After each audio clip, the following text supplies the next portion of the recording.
YashaYahu, or Isaiah 10. Woe to those making unrighteous laws, and writers who have prescribed toil, to keep the needy back from right ruling, and to take what is right from the poor of my people, that widows become their prey, and orphans their plunder. What shall you do in the day of visitation, and in the ruin which comes from afar? To whom would you run for help, and where would you leave your wealth? Without me they shall bow down among the prisoners, and fall among the slain.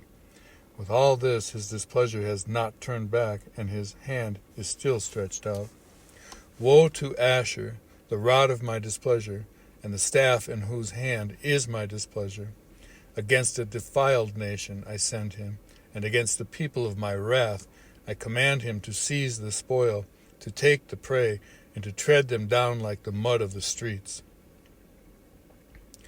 But he does not intend so, nor does his heart think so, for it is in his heart to destroy and cut off not a few nations. For he says, Are not my princes sovereigns? Is not Calno like Carchemish? Is not Hamath like Arpad? Is not Shamron like Damascus? As my hand has found the reins of the idols, whose carved images excelled those of Jerusalem and Shamaron, as I have done to the Shamaron and her idols, do I not also do to Jerusalem and her idols? And it shall be, when Yahuah has performed all his work on Mount Zion and on Jerusalem, that I shall punish the fruit of the greatness of the heart of the sovereign of Asher, and the boasting of his haughty looks. For he has said, By the power of my hand I have done it, and by my wisdom, for I have been clever.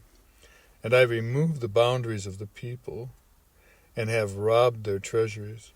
And I put down the inhabitants like a strong one, and my hand finds the riches of the people like a nest. And I have gathered all the earth like forsaken eggs are gathered.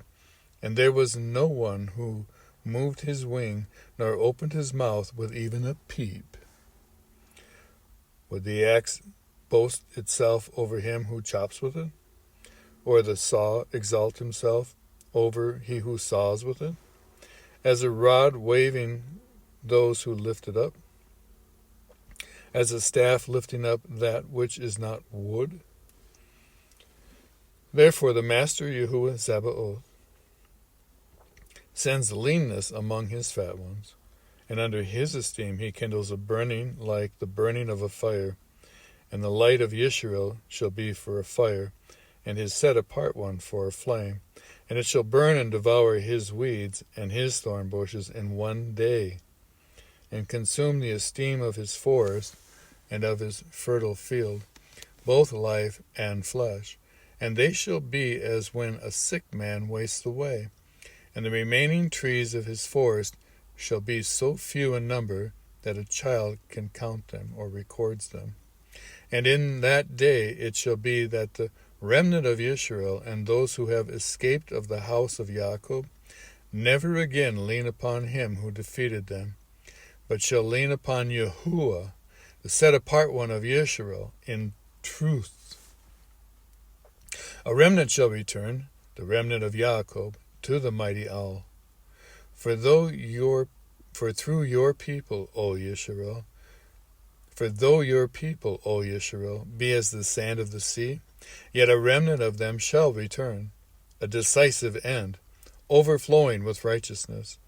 For the Master Yahuah of hosts is making a complete end, as decided, in the midst of all the Eretz. Therefore, thus said the Master Yahuah Sabaoth, my people, who dwell in Zion, be not afraid of Asher, who beats you with a rod and lifts up his staff against you, in the way of Mitzrayim. For yet a little while, and the displeasure shall be completed, and my displeasure be to their destruction. And Yahuah of hosts stirs up a lash for him, as the smiting of Midian at the rock of Oreb, and as his rod was on the sea, so shall he lift it up in the way of the Mitzrayim. And in that day it shall be that his burden is removed from your shoulder, and his yoke from your neck, and the yoke shall be destroyed because of the anointing oil. He has come upon Aiath, he has passed Migron. At Michmash he stored his supplies. They have gone through the pass, they have taken up lodging at Geba. Ramah is afraid, Gibeah of Shaul has fled. Lift up your voice, daughter of Galiam. Listen, Laisha, O poor Anathoth. Madmenah has fled. The inhabitants of Gaban sought refuge. Yet he remains at Nob that day.